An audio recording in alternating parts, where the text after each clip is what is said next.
classes. This is our 6th lecture of NMR. ठीक है, तो लास्ट लेक्चर में हमने क्या पढ़ा था? हमने पढ़ा था फ्रीक्वेंसी स्वीप मेथड के बारे में और फील्ड स्वीप मेथड के बारे में। तो आज के लेक्चर से हमारा मेन लेक्चर बहुत ही इंपॉर्टेंट लेक्चर है। ठीक है, आज से जितने भी लेक्चर होंगे वो मेन हमारे एनएमआर के क्वेश्चंस को सॉल्व करने हैं। कैसे सॉल्व करना है वो सब हम सीखेंगे। ठीक है, तो सबसे पहले आपको फ्रीक्वेंसी का डाटा याद होना चाहिए कि अगर प्रोटॉन साइक्लो ग्रुप पे लगा है तो उसकी क्या वैल्यू होगी फ्रीक्वेंसी की। अगर वो एल्डिहाइड का H है, ठीक है, तो उसकी वैल्यू क्या होगी। अगर वो कार्बोक्सिलिक ग्रुप का H है, प्रोटॉन है, तो उसकी वैल्यू फ्रीक्वेंसी की क्या होगी। तो चलो देखते हैं। सबसे पहले अगर हमारे पास क्या है साइक्लोप्रोपेन, तो वैल्यू फ्रीक्वेंसी की क्या है 0.22 ppm। ठीक है, अगर हमारे पास क्या है CH3, ठीक है, प्राइमरी कार्बन, और यहाँ पर sp3 है कार्बन, यहाँ वैल्यू क्या होगी, यहाँ पे है 0.9 to 1.2 ppm। ठीक है, अगर हमारे पास क्या हो CH2, ये क्या है सेकेंडरी, और यहाँ पर भी कार्बन क्या है sp3, तो यहाँ वैल्यू क्या आएगी 1.2 to 1.5 ppm। ठीक है, सिमिलरली अगर टर्शरी कार्बन लूँ, यहाँ पर भी जो कार्बन क्या है sp3, यहाँ वैल्यू क्या होगी 1.5 to 1.8 ppm। ठीक है, ये तो था हमारा साइक्लोप्रोपेन, मतलब cyclopropane, primary carbon, secondary and tertiary. आप इसको बहुत इजीली याद कर सकते हो कि यहाँ पर जो डिफरेंस है 3.33 का डिफरेंस है, तो आप इन तीनों को बहुत ही इजीली याद कर सकते हो। ठीक है, इसके बाद हम बात करते हैं ओलिफिनिक कार्बन्स की, जब डबल बॉन्ड लगा होता है। ठीक है, तो ये जो कार्बन है हमारा वो आ गया sp2। ठीक है, तो यहाँ पर जो हमारी वैल्यू आएगी वो कुछ इस हिसाब से आएगी 0.5 to 0.7 ppm। ठीक है, सॉरी 5 to 7 ppm। ठीक है, तो आप इन वैल्यूज़ को नोट कर लीजिए। सबसे पहले साइक्लोप्रोपेन जिसकी वैल्यू 0.2 है, और फिर उसके बाद 0.9 to 1.2 प्राइमरी कार्बन है, सेकेंडरी कार्बन के लिए 1.2 to 1.5, टर्शरी कार्बन के लिए 1.5 to 1.8, एंड ओलिफिनिक जो कार्बन है उसके लिए क्या है हमारे पास 5 to 7 ppm। ठीक है, तो अब इसके आगे अगर मैं चलूँ, तो अगर कार्बन डबल बॉन्ड है sp है, ठीक है, तो ये जो प्रोटॉन है इसके लिए क्या वैल्यू होगी, इसके लिए वैल्यू होगी 2 to 3 ppm। और अगर हमारे पास क्या दे रखा है, बेंजीन दे रखा है, तो वैल्यू क्या होगी 6.5 to 8.5 ppm। ठीक है, अगर हमारे पास, तो इसके बाद हम अगर बात करें OCH3 की वैल्यू क्या होगी 3 to 4 ppm। 9 नंबर पर अगर मैं बात करूं OH या फिर NH की, तो यहाँ वैल्यू क्या होगी 2 to 5 ppm। अगर मैं बात करूं COCH3, इसको याद रखना बहुत बार आया है, COCH3, इसकी वैल्यू जाएगी आपकी 2.1 to 2.3 ppm। ठीक है, और उसके बाद अगर COH है, एल्डिहाइड है, तो 9 to 10 ppm। अगर COOH है, कार्बोक्सिलिक ग्रुप है, तो 10 to 11 ppm। ठीक है, तो ये सब वैल्यूज़ हैं, ये एक डाटा है जो आपको याद रखना है, हर क्वेश्चन में इसकी ज़रूरत है। सबसे पहले साइक्लोप्रोपेन, यहाँ तक तो आपको याद करना बहुत इजी है। ठीक है, यहाँ पर 0.2 से स्टार्ट होगा, 0.9 to 1.2.3 का डिफरेंस है, यहाँ पर भी 0.3 का डिफरेंस है, यहाँ पर भी 0.3 का डिफरेंस है, तो ये आपको 4 तो इजीली हो जाएंगे। ठीक है, फिर उसके बाद 5.5 to 7 इसका ppm है। ठीक है, तो सेकेंडरी जब आया, यहाँ पर प्राइमरी था, सब सिंगल बॉन्ड था, सिंगल बॉन्ड के अंदर वैल्यू कम थी। ठीक है, फिर जैसे डबल बॉन्ड आया तो वैल्यू बढ़ गई। ठीक है, तो यहाँ से 2.3, फिर उसके बाद जो बेंजीन है उसका 6.5 to 8.5 होता है। इन दोनों का आप थोड़ा सा याद कर सकते हो कि इसका 3 to 4 है, तो इसका 2 to 5 है, मतलब इससे थोड़ा सा एक स्टेप एक ले लिया आगे, मतलब इसके आगे 2 आता है 2 लिख दिया, इसके आगे 5 आता है तो 5 लिख दिया। कुछ इस हिसाब से ट्रिक्स लगा के थोड़ा सा रिवाइज कीजिए, जब थोड़े से क्वेश्चन करेंगे आप प्रैक्टिस करेंगे तो आपको ये भी लर्न हो जाएगा, ठीक है। उसके बाद अगर इन दोनों की बात करें, इसका 9 से 10 है, इसका 10 से 11 है, ठीक है। तो ये आपको टेबल याद करने में मेरे हिसाब से कोई दिक्कत नहीं होने वाली, तो आप इसे प्लीज़ याद कर लीजिए, ठीक है। फैक्टर्स अफेक्टिंग केमिकल शिफ्ट, वो कौन से फैक्टर्स हैं जिनकी वजह से केमिकल शिफ्ट को इफेक्ट पड़ता है, ठीक है। फैक्टर्स अफेक्टिंग केमिकल शिफ्ट, ठीक है। तो सबसे पहला जो हमारा फैक्टर है वो क्या है, इलेक्ट्रोनेगेटिविटी। अगर एग्जाम्पल देके बताती हूँ, CH3F, CH3Cl, CH3Br,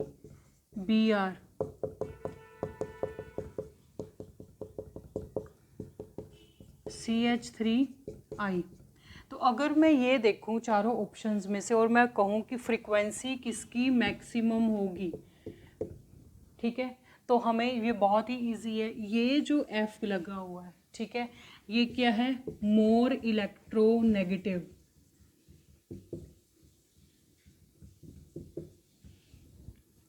ठीक है। तो F क्या है, मोर इलेक्ट्रोनेगेटिव। अगर F मोर इलेक्ट्रोनेगेटिव है तो उतना ही CH3 से इलेक्ट्रॉन खींचेगा, ठीक है। तो उसके कारण जो क्या होगा कि बी इंड्यूस्ड की जो वैल्यू है वो क्या हो जाएगी, लेस हो जाएगी। लेस हो जाएगी तो आपको पता है बी इफ़ेक्टिव की जो वैल्यू है वो मोर हो जाएगी, क्योंकि बी इफ़ेक्टिव जो है वो equals to B naught minus B induced होता है, ठीक है।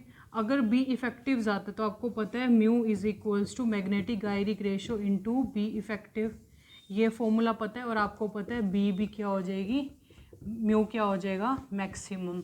तो फ्लोरीन के केस में, CH3F के केस में सबसे ज़्यादा फ्रीक्वेंसी होगी। और अगर मैं एक सीरीज़ लगा के चलूँ, इंक्रीजिंग और डिक्रीजिंग ऑर्डर में लिख के चलूँ, तो सबसे पहले 1 की फ्रीक्वेंसी सबसे ज़्यादा, फिर सेकंड ऑप्शन की, फिर थर्ड ऑप्शन की, एंड फिर फोर्थ ऑप्शन की, ठीक है।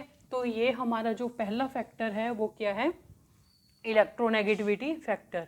इलेक्ट्रोनेगेटिविटी फैक्टर में हमने क्या देखना है, जो एटम लगा हुआ है उसकी इलेक्ट्रोनेगेटिविटी देखनी है, ठीक है। इलेक्ट्रोनेगेटिव जितना ज़्यादा इलेक्ट्रोनेगेटिव होगा उतनी ही ज़्यादा उसकी बी इंड्यूस्ड उतना ही कम होगा, जिसकी वजह से बी इफेक्टिव ज़्यादा होगा। बी इफेक्टिव ज़्यादा है तो फ्रीक्वेंसी भी हमारी क्या होगी, ज़्यादा होगी, ठीक है। नेक्स्ट फैक्टर है वो है एनाइसोट्रोपिक फैक्टर, ठीक है। तो एनाइसोट्रोपिक इफेक्ट कह लो या फिर फैक्टर कह लो, ठीक है। अब इसके अंदर क्या है, इसको एक्सप्लेन करने के लिए सबसे पहले मैं आपको एक एग्जांपल बताती हूँ। CH3 लिया मैंने क्या लिया, CH2 डबल बॉन्ड CH2 भी ले लिया, मैंने क्या लिया, CH ट्रिपल बॉन्ड CH भी ले लिया, ठीक है।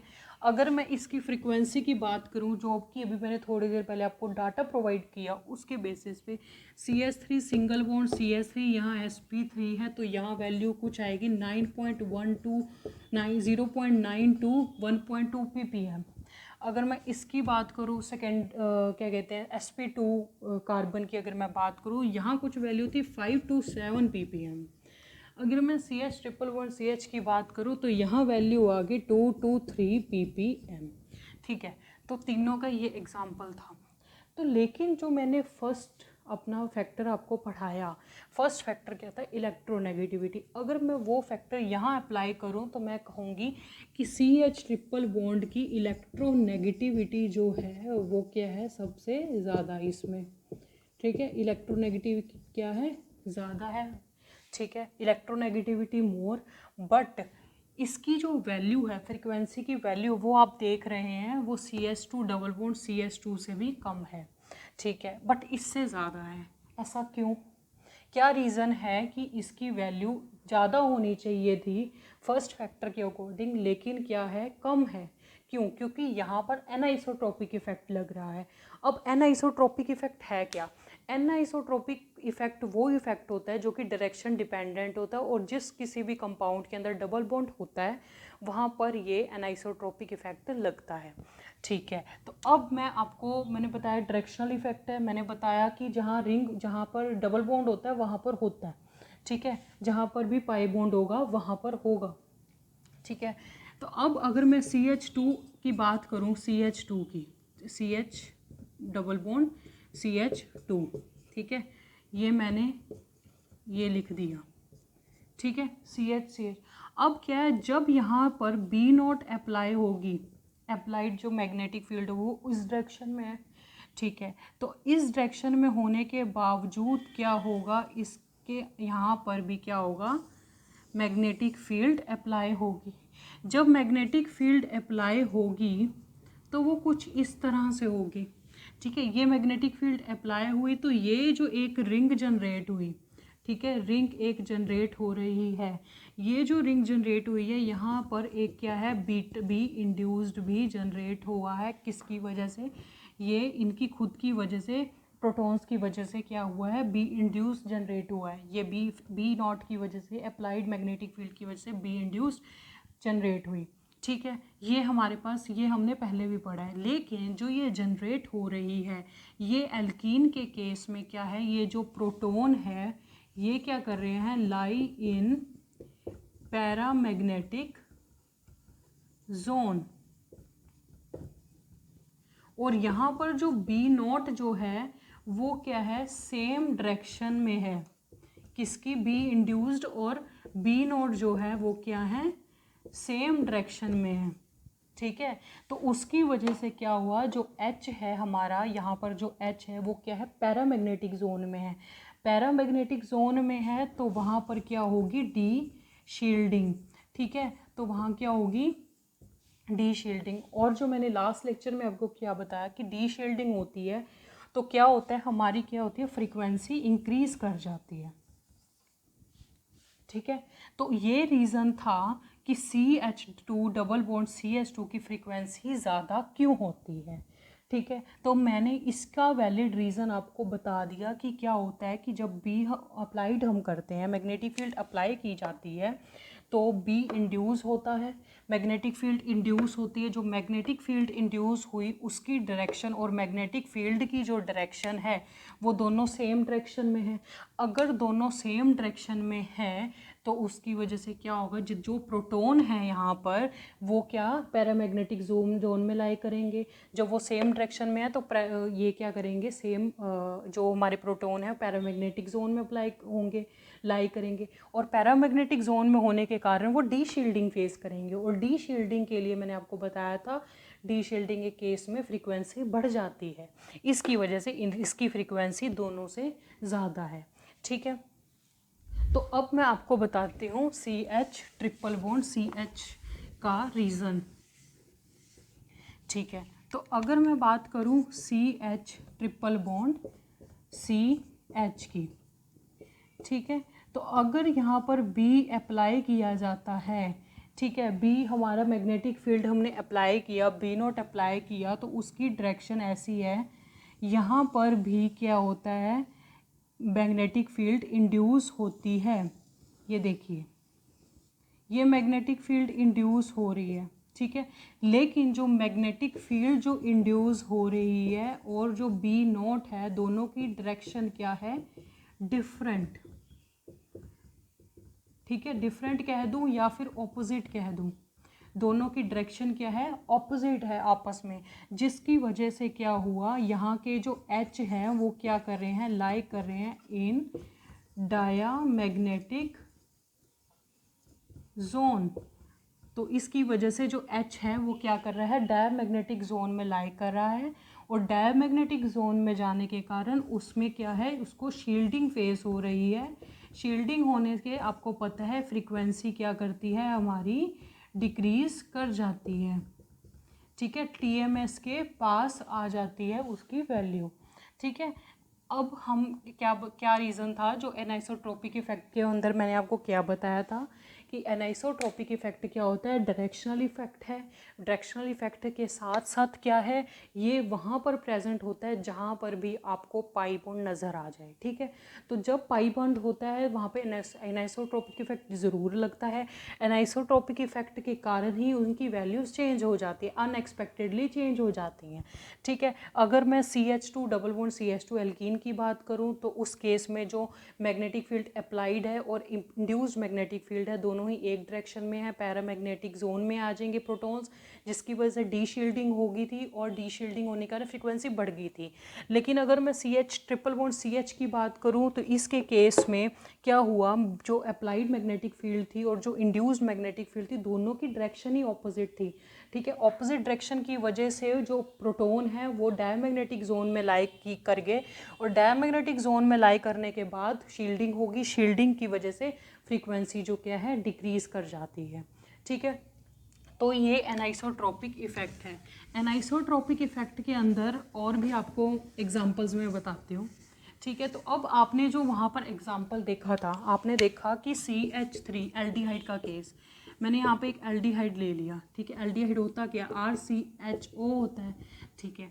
अब जो ऑक्सीजन है ये भी इलेक्ट्रोनेगेटिव होता है, लेकिन यहाँ पर आपको क्या दिख रहा है, यहाँ पर आपको पाई बॉन्ड नज़र आ रहा है। पाई बॉन्ड की वजह से यहाँ पर भी एक रिंग जनरेट होगी, बी इंड्यूस जनरेट होगा। अगर मैं B0 अप्लाई करूँ तो यहाँ पर भी कुछ ऐसा जनरेट होगा, ठीक है। तो इस केस में भी क्या होता है, B0 और जो B इंड्यूस्ड होते हैं वो क्या होते हैं, सेम डायरेक्शन में होते हैं, ठीक है। अगर सेम डायरेक्शन में होता है तो क्या होगा, हमें पता है कि जो H जो है वो लाई करेगा पैरामैग्नेटिक जोन के अंदर, ठीक है। अगर वो पैरामैग्नेटिक जोन के अंदर लाई कर रहा है तो क्या होगी, डी शील्डिंग होगी।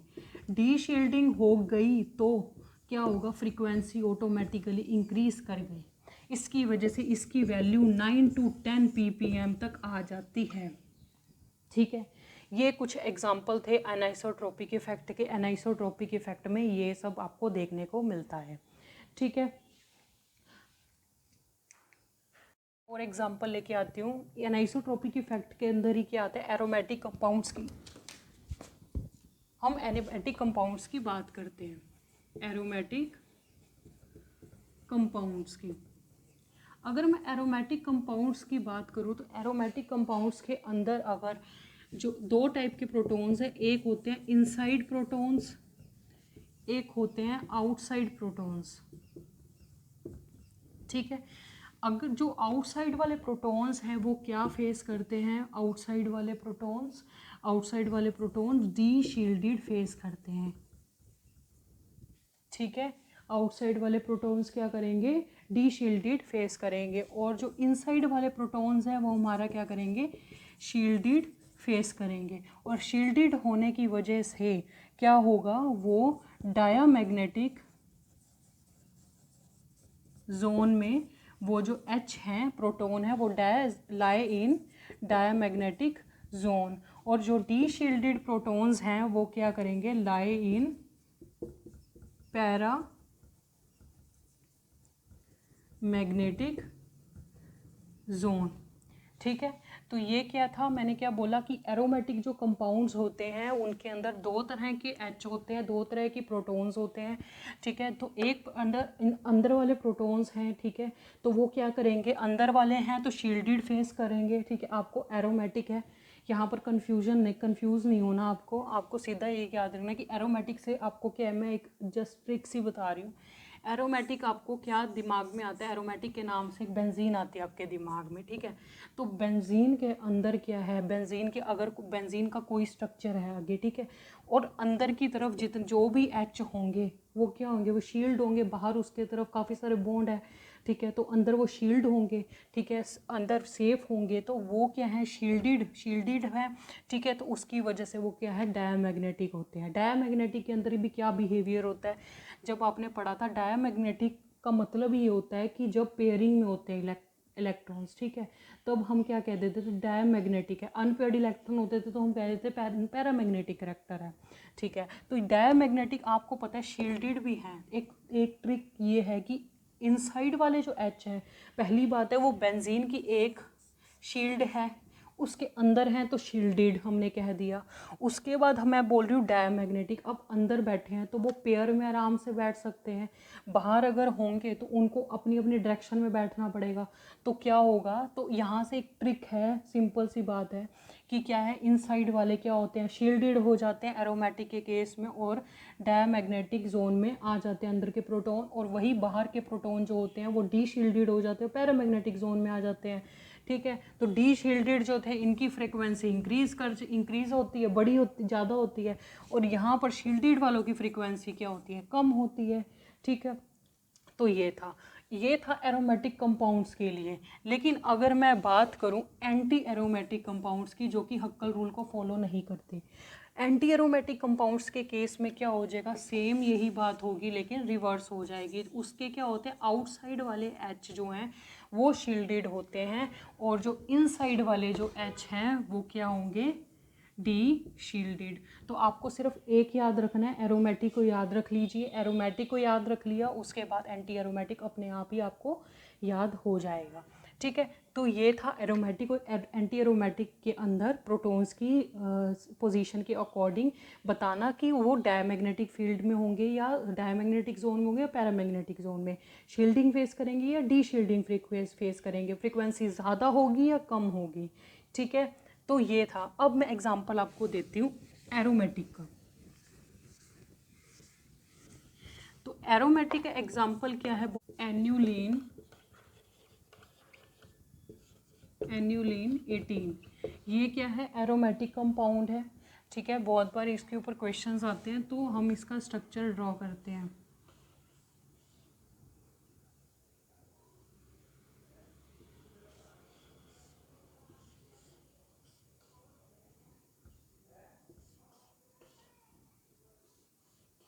ठीक है, ये इसका स्ट्रक्चर है, alternative double bond single bond आएगा।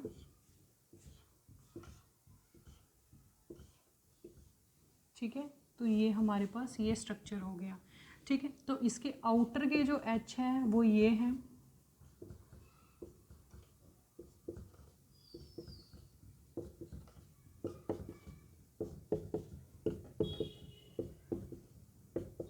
ये क्या है, इसके आउटर हाइड्रोजन्स, आउटर प्रोटॉन्स। लेकिन मैं अगर इनसाइड प्रोटॉन्स की बात करूं तो ये क्या है, इनसाइड प्रोटॉन्स।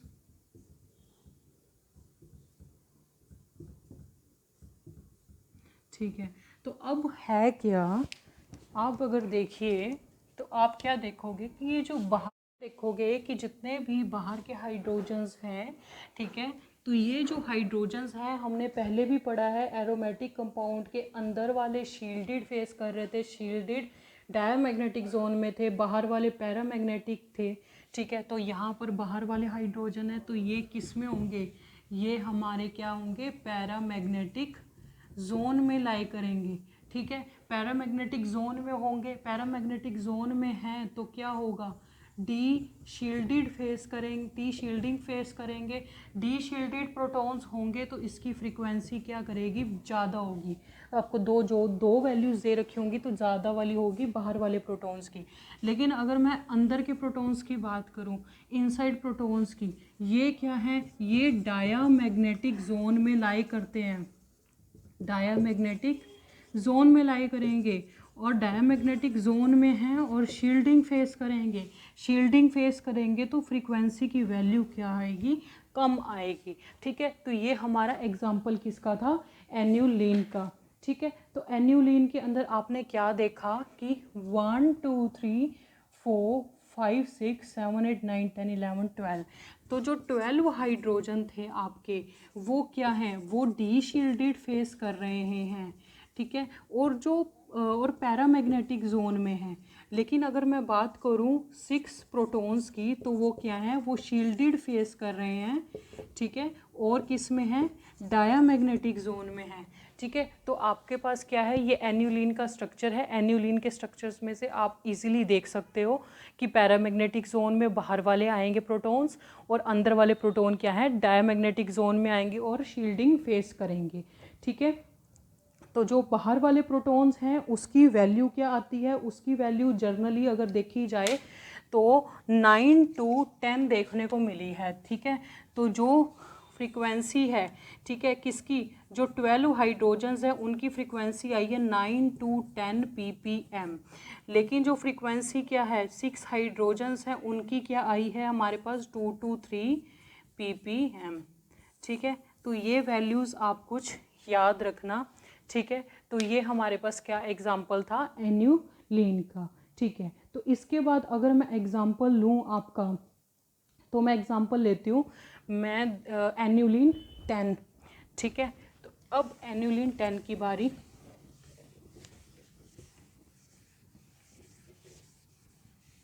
ठीक है। तो ये था हमारा एन्यूलीन 10। एन्यूलीन 10 की अगर मैं बात करूँ तो हमारा कुछ स्ट्रक्चर इस हिसाब से बनेगा, alternate double bond single bond, double bond single bond आप लगा दीजिए। यहाँ पर क्या होगा, ये कुछ स्ट्रक्चर है, ये हाइड्रोजन जो हैं ये आउटर हाइड्रोजन्स हैं, ठीक है। और क्या होगा, यहाँ पर कुछ हाइड्रोजन्स हैं, ठीक है। तो जब मैग्नेटिक फील्ड अप्लाई होती है, ठीक है, ये हमारे पास क्या हुई, मैग्नेटिक फील्ड अप्लाई हुई, यहाँ पर इंड्यूस मैग्नेटिक फील्ड हुई, तो क्या होगा, ये जो दोनों प्रोटॉन हैं ये इनसाइड बिहेवियर शो करेंगे, आएंगे, ठीक है। इनसाइड वाले आपको पता है क्या होते थे, शील्डेड होते थे, शील्डेड और डायामैग्नेटिक जोन में जाएंगे, ठीक है। और जो अंदर वाले होंगे, जो बाहर वाले हैं सॉरी हमारे, वो क्या हैं, पैरामैग्नेटिक जोन में जाएंगे और क्या करेंगे, डी शील्डेड फेस करेंगे। तो इसके केस में जो पैरामैग्नेटिक थे इनकी वैल्यू कुछ आएगी 7 to 10 ppm, और जो ये था शील्डेड डायमैग्नेटिक फेज जोन वाले इसमें -0.5 ppm, ठीक है।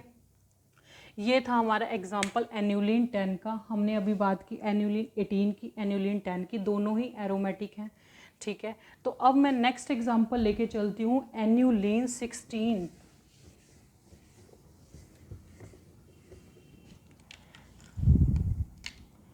एन्यूलीन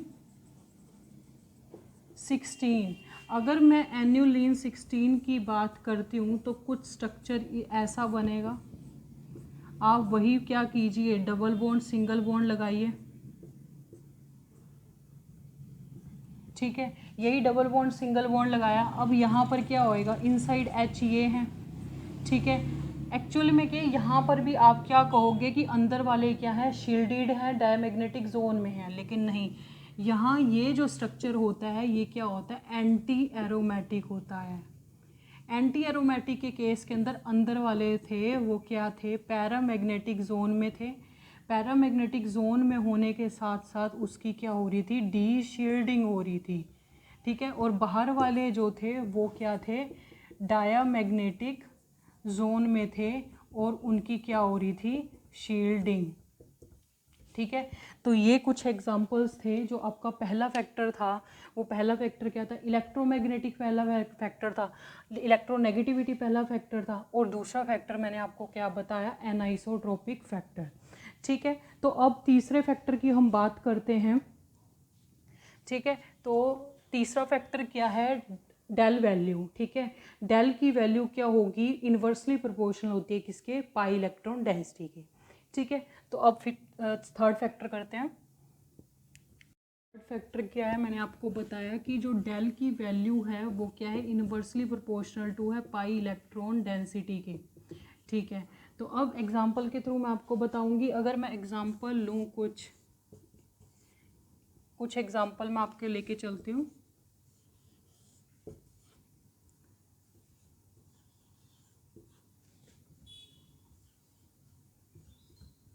ठीक है। ये मैंने एग्जांपल लेके चल दिए, ठीक है। तो अगर मैं इस एग्जांपल्स की बात करूँ तो इन एग्जांपल्स के अंदर मैं क्या निकालूंगी, मैं पाई इलेक्ट्रॉन डेंसिटी निकालूंगी, ठीक है। पाई इलेक्ट्रॉन डेंसिटी क्या होती है, pi electron density is equals to pi electron upon number of protons, ठीक है। तो pi electron upon number of protons की अगर मैं बात करूं तो यहाँ पर क्या है, सबसे पहले यहाँ पे क्या आएगा, कंपाउंड के लिए क्या आएगी 2/3 0.66, इसके लिए क्या आएगी, इसके लिए होगी 6/5, 6/5 डैट मीन्स 1.2। इसके लिए क्या आएगी 6/6 1, इसके लिए क्या आएगी 6/7, ठीक है। 6/7 क्या होता है 0.8 समथिंग, ठीक है। तो ये वैल्यूज़ आ गई। तो इन वैल्यूज़ के अकॉर्डिंग तो मैं क्या देखती हूँ, सबसे ज़्यादा पाई इलेक्ट्रॉन डेंसिटी किसकी है, इसकी अगर सबसे ज़्यादा पाई इलेक्ट्रॉन डेंसिटी तो फ्रीक्वेंसी सबसे कम होगी इसकी। तो अगर मैं फ्रीक्वेंसी के अकॉर्डिंग लिखूँ तो सबसे कम क्या है सेकंड वाले की, ये जो सेकंड वाला है ये थर्ड और ये फोर्थ और ये फर्स्ट। तो सबसे ज़्यादा किसकी होगी फ्रीक्वेंसी, सबसे ज़्यादा इसकी है, फर्स्ट वन की सबसे ज़्यादा, फिर फोर्थ की, ठीक है, फिर थर्ड की और फिर सेकंड की, ठीक है। तो यहाँ से आपको पाई इलेक्ट्रॉन डेंसिटी से क्या पता लग सकता है, आपको पाई इलेक्ट्रॉन डेंसिटी कैसे निकालनी है, pi electron upon number of protons लगा के आपको ये वैल्यूज़ निकालनी है। और जिसकी ज़्यादा पाई इलेक्ट्रॉन डेंसिटी उसकी कम फ्रीक्वेंसी, ठीक है। तो ये एक हमारा थर्ड फैक्टर था, ठीक है। थर्ड फैक्टर के बाद हमारा जो फोर्थ फैक्टर है वो है एनाइसोट्रॉपी ऑफ सिंगल बॉन्ड, ठीक है। तो ये आप प्लीज़ इसको राइट डाउन कर लीजिए, ठीक है। जो फोर्थ फैक्टर है वो हमारा क्या है, एनाइसोट्रॉपी ऑफ सिंगल बॉन्ड। अगर एनाइसोट्रॉपी ऑफ सिंगल बॉन्ड की बात करो तो मैं आपको साइक्लोहेक्सेन का फिगर दिखाती हूँ। ये साइक्लोहेक्सेन है, ठीक है। तो इसके अंदर कुछ ऐसे एक्सियल प्रोटॉन्स होते हैं और कुछ ऐसे इक्वेटोरियल प्रोटॉन्स होते हैं। तो देखा क्या गया है, अब एट रूम टेम्परेचर पर क्या होता है, जो 6 हाइड्रोजन्स होते हैं, एक्सियल हाइड्रोजन्स होते हैं और 6 इक्वेटोरियल हाइड्रोजन्स होते हैं। तो जो पहले वाले हाइड्रोजन्स क्या हैं, मान लो ये H है और H डैश है, ठीक है। तो ये सिर्फ ए और ई पोजीशंस बता रहे हैं, मैं आपको डिफरेंट दिखाने के लिए ये दिखा रही हूँ कि एक H है एक H डैश है, ठीक है। तो रूम टेम्परेचर पर क्या होता है, जो एक्सियल वाले होते हैं वो क्या होते हैं, चेंज हो जाते हैं इक्वेटोरियल में, और जो इक्वेटोरियल वाले पोजीशन में होते हैं वो एक्सियल में चेंज हो जाते हैं। ये रूम टेम्परेचर पे ऐसा ट्रांजिशन चलता रहता है, ठीक है। तो रूम टेम्परेचर पे क्या है कि एक्सियल वाले प्रोटॉन्स हैं वो इक्वेटोरियल पोजीशन पे चले जाते हैं, इक्वेटोरियल वाले एक्सियल पोजीशन पे आ जाते हैं। तो होता क्या है कि जो 12 प्रोटॉन हैं वो एक सिंगल ही सिग्नल प्रोवाइड कर देते हैं हमें, ठीक है, सिंगल सिग्नल। लेकिन क्या होता है अगर हम लो टेम्परेचर की बात करें, अगर लो टेम्परेचर की हम बात करें तो जो अल्फ़ा प्रोटॉन्स होते हैं वो हमें 1.14 ppm का हमें क्या दिखाते हैं, फ्रीक्वेंसी शो करते हैं, और जो इक्वेटोरियल है वो 1.62 की ppm की दिखाती है, ठीक है। अब ऐसा डिफरेंस क्यों है, क्योंकि जो इक्वेटोरियल वाले हैं ये क्या करते हैं, ये लाई कर जाते हैं, लाई इन पैरामैग्नेटिक जोन। तो ये क्या करेंगे, पैरामैग्नेटिक जोन में लाई कर जाएंगे। और आपको पता है पैरामैग्नेटिक जोन में जाने से क्या होता है, डी शील्डिंग होती है। डी शील्डिंग होने से फ्रीक्वेंसी क्या होती है, बढ़ जाती है, ठीक है। तो ये क्या था, और इस एक बॉन्ड की वजह से एनाइसोट्रोपी शो हुई। तो ये क्या था, एनाइसोट्रोपी ऑफ सिंगल बॉन्ड, ठीक है। तो अभी आपने लेक्चर में अभी क्या पढ़ा, ठीक है। तो आप लेक्चर में, पूरे लेक्चर में यही देखते जा रहे हैं बार बार कि paramagnetic zone, shielding, D shielding, ये सब चीज़ें आप पढ़ रहे हैं, ठीक है। तो सिर्फ और सिर्फ एल्काइन का जो केस था हमारा, उसके अंदर ही ऐसा होता है कि जो मैग्नेटिक फील्ड है अप्लाइड और इंड्यूस्ड मैग्नेटिक फील्ड वो अपोजिट डायरेक्शन में आ जाती है, जिसकी वजह से उसके प्रोटॉन्स जो हैं वो क्या करते हैं, पैरामैग्नेटिक की जगह डायमैग्नेटिक जोन में लाई कर जाते हैं और शील्डिंग हो जाती है, जिसकी वजह से फ्रीक्वेंसी कम हो जाती है। अदरवाइज जितने भी अभी तक एग्जांपल्स हमने पढ़े, चाहे वो एल्डिहाइड का केस हो, चाहे वो ये वाला एनाइसोट्रोपी का केस हो, सिंगल बॉन्ड की एक्सियल का बढ़ जाता है, ठीक है। यहाँ पर भी लाई किया पैरामैग्नेटिक जोन में, एल्डिहाइड में भी पैरामैग्नेटिक जोन में कर रहा है, एल्कीन्स के केस में भी पैरामैग्नेटिक जोन में कर रहा है, एरोमेटिक कंपाउंड्स के अंदर भी बाहर वाले पैरामैग्नेटिक जोन में कर रहे होते हैं, ठीक है। तो सिर्फ और सिर्फ हमें याद जो रखना है, हमने सिर्फ एरोमेटिक का आप याद रखिए, क्योंकि एरोमेटिक के साथ कंपैरिजन में एंटी एरोमेटिक आ जाते हैं, ठीक है। तो आप एक याद रखोगे, दूसरा याद करने की ज़रूरत नहीं। तो एरोमेटिक को याद करें, वो मैंने आपको बता दिया। एरोमेटिक के नाम से आपको पता है कि एक बेंजीन रिंग आती है, बेंजीन रिंग के अंदर वाले शील्डेड होंगे, शील्डेड है, शील्डेड की वजह से डायमैग्नेटिक जोन में है, ठीक है, वो आपको याद हो गया। और यहाँ पर बाकी के केसेस में सिर्फ और सिर्फ आपने एल्काइन का केस याद करना है, जहाँ पर बी अप्लाइड और बी इंड्यूस डिफरेंट डायरेक्शंस में होती हैं, जिसकी वजह से उसकी वैल्यू क्या आती है, कम आ जाती है, ठीक। 4 फैक्टर्स पढ़े केमिकल शिफ्ट की चेंज होने में। जो 4 फैक्टर्स थे, पहला फैक्टर था इलेक्ट्रोनेगेटिविटी, दूसरा फैक्टर हमने क्या पढ़ा, हमने पढ़ा एनाइसोट्रोपिक इफेक्ट, तीसरा हमने पढ़ा पाई इलेक्ट्रॉन डेंसिटी, फोर्थ वन हमने क्या पढ़ा, anisotropic effect of single bond, ठीक है। तो अब जो हमारा 5th फैक्टर है वो हमारा क्या है, हाइड्रोजन बॉन्डिंग। तो अगर हाइड्रोजन बॉन्डिंग की बात करूँ, एग्जाम्पल लेके चलते हैं अल्कोहल का। तो अल्कोहल जो होता है ROH, तो यहाँ पर क्या है, हाइड्रोजन बॉन्डिंग होती है, और आप देख रहे हो एक मॉलिक्यूल और दूसरे मॉलिक्यूल के बीच में हो रही है, ठीक है। तो ये क्या है, एक इंटरमोलिकुलर हाइड्रोजन बॉन्डिंग है। तो इंटरमोलिकुलर यहाँ, और इसके केस में यहाँ जो प्रोटॉन है डी शील्डेड होते हैं और 5.5 ppm की फ्रीक्वेंसी शो करते हैं। लेकिन अगर मैं बात करूँ RCOOH की, कार्बोक्सिलिक एसिड के केस में, तो आप देखिए COOH, RCOOH, ठीक है। तो यहाँ पर भी हाइड्रोजन बॉन्डिंग शो हो रही है, लेकिन ये हाइड्रोजन बॉन्डिंग की वजह से इसकी जो वैल्यू है वो 10 से 11 ppm तक चली जाती है, ठीक है। तो ये हमारा क्या था, हाइड्रोजन बॉन्डिंग के इफेक्ट से क्या होता है, हाइड्रोजन बॉन्डिंग के इफेक्ट से जो फ्रीक्वेंसी है वो डायरेक्टली प्रोपोर्शनल टू क्या होती है, हाइड्रोजन बॉन्डिंग। जहाँ ये हाइड्रोजन बॉन्डिंग हो रही होगी उसकी वैल्यू बढ़ जाएगी, ठीक है। ये था हमारा हाइड्रोजन बॉन्डिंग फैक्टर। और एक और बात कि अगर कोई क्वेश्चन आ जाए कई बार एग्जाम में कि अल्कोहल के साथ क्या डाला गया है, नॉन पोलर सॉल्वेंट डाल दिया गया है, तो उसके बाद उसकी फ्रीक्वेंसी क्या रहेगी। तो आपने क्या करना है, जो वैल्यू आपको पता है कि बॉन्डिंग के साथ इसकी वैल्यू 5.5 है, ठीक है। तो आपको जो ऑप्शन 5.5 से कम होगा वो ऑप्शन आपको टिक करना है। क्यों? क्योंकि जब आप अल्कोहल के साथ नॉन पोलर ऐड करते हो, नॉन पोलर सॉल्वेंट ऐड करने की वजह से ये जो हाइड्रोजन बॉन्डिंग है ये ख़त्म हो जाती है, इंटरमोलिकुलर हाइड्रोजन बॉन्डिंग टूट जाती है, ठीक है, जिसकी वजह से फ्रीक्वेंसी क्या हो जाती है, कम हो जाती है। लेकिन अगर क्वेश्चन के अंदर ये दे रखा हो, वैसा कंपाउंड दे रखा हो जिसके अंदर इंट्रामोलिकुलर हाइड्रोजन बॉन्डिंग होती है, उस केस के अंदर कोई भी सॉल्वेंट डालिए, चाहे आप पोलर डालिए चाहे नॉन पोलर डालिए, कोई इफेक्ट नहीं पड़ता, वहाँ पर फ्रीक्वेंसी एज इट इज़ रहती है, ठीक है। तो मैंने आपको क्या बताया कि हाइड्रोजन बॉन्डिंग के केसेस के अंदर डायरेक्टली प्रोपोर्शनल टू फ्रीक्वेंसी होता है हाइड्रोजन बॉन्डिंग के साथ, तो फ्रीक्वेंसी भी बढ़ेगी, ठीक है। तो ये हमारा था 5th फैक्टर। तो 5th के बाद जो हमारा 6th फैक्टर है वो है charge density, effect of charge density, effect of charge density, ठीक है। तो अब ये इफेक्ट ऑफ चार्ज डेंसिटी क्या है, अगर CH, और अगर मैं ये एग्जांपल ले लूँ, तो अगर मैं ये एग्जांपल 2 एग्जांपल ले रही हूँ, तो आप देख रहे हो कि ये जो कार्बन है बहुत ज़्यादा डी शील्डेड फेस कर रहा है, ठीक है। अगर ये कार्बन बहुत ही ज़्यादा डी शील्डेड फेस कर रहा है तो उसकी वैल्यू ज़्यादा होगी, उसकी म्यू की वैल्यू, फ्रीक्वेंसी की वैल्यू ज़्यादा है 13.5 ppm।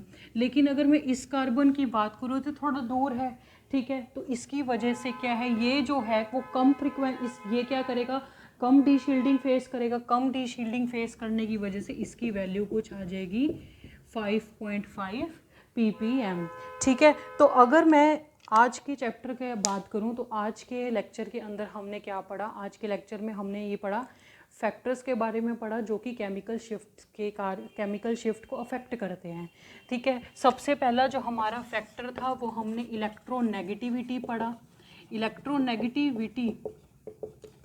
इलेक्ट्रोनेगेटिविटी के अंदर हमने क्या पढ़ा कि जिसकी जितनी ज़्यादा इलेक्ट्रोनेगेटिविटी होगी उसके कारण क्या होगा, बी इफेक्टिव बहुत ज़्यादा हो जाएगा, बी इंड्यूस कम हो जाएगा, बी इफेक्टिव ज़्यादा, फ्रीक्वेंसी बढ़ जाएगी। दूसरी बात हमने क्या की, एनाइसोट्रोपी की इफेक्ट की बात की।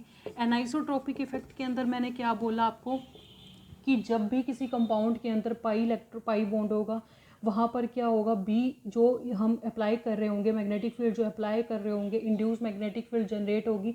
अगर इंड्यूस मैग्नेटिक फील्ड और बी जो अप्लाई कर रहे हैं दोनों सेम डायरेक्शन में है तो पैरामैग्नेटिक जोन में आएंगे प्रोटॉन्स, और पैरामैग्नेटिक जोन में आएंगे तो डी शील्डिंग फेस करेंगे, फ्रीक्वेंसी बढ़ जाएगी। अगर दोनों ऑपोजिट डायरेक्शन में आएंगे, जैसे कि अल्काइन के केस में हुआ था, उस केस के अंदर क्या था कि डायमैग्नेटिक जोन में प्रोटॉन्स लाई करेंगे और हमारी क्या होगी, शील्डिंग होगी, फ्रीक्वेंसी डिक्रीज कर जाएगी। ये था एनाइसोट्रोपिक इफेक्ट के बारे में। थर्ड जो हमने बात की पाई इलेक्ट्रॉन डेंसिटी के बारे में। तो जिसकी जितनी ज़्यादा पाई इलेक्ट्रॉन डेंसिटी उसकी उतनी ही कम फ्रीक्वेंसी। तो पाई इलेक्ट्रॉन डेंसिटी आपको कैसे निकालनी है, पाई इलेक्ट्रॉन अपॉन में नंबर ऑफ प्रोटॉन्स करके आपको पाई इलेक्ट्रॉन डेंसिटी निकालनी है। ठीक है, तो नंबर 4 पे जो हमने किया वो था anisotropic effect of single bond. ठीक है, सिंगल बॉन्ड की मैंने बात की तो मैंने आपको साइक्लोहेक्सेन का एग्जांपल दिया, आपको बोला कि एक्सियल हाइड्रोजन्स होते हैं, इक्वेटोरियल हाइड्रोजन्स होते हैं, वो दोनों आपस में क्या कर जाते हैं, शिफ्ट करते रहते हैं।